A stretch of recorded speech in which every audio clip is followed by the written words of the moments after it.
Get unlimited access to all of our CPE courses at www.teachucomp.com/unlimited CPE. In this lesson, we will examine the distance test that must be met in order for a taxpayer to consider a move closely related to the start of work.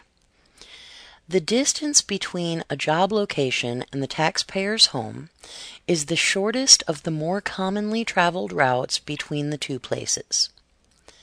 Generally, a taxpayer will be able to meet the distance test if his or her new main job location is at least 50 miles farther from his or her former home than the taxpayer's former main job location was from his or her former home.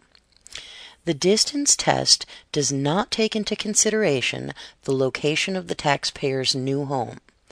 Only the location of the taxpayer's former home is used to determine whether or not the distance test is met.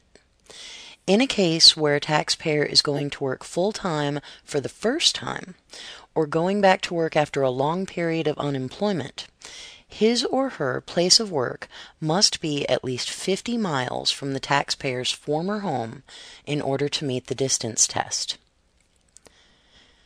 The main job location is usually the place where the taxpayer spends most of his or her working time.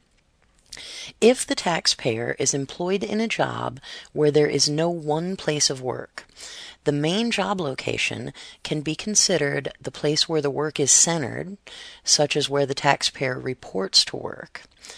If the taxpayer works for several employers on a short-term basis and gets work under a union system, the main job location is the union hall. If the taxpayer has more than one job, several factors become relevant in determining the main job location, such as how much time is spent at each place of work, how much work is done at each location, and how much money the taxpayer earns at each place. Like what you see? Get unlimited access to all of our CPE courses at www.teachucomp.com/unlimited CPE.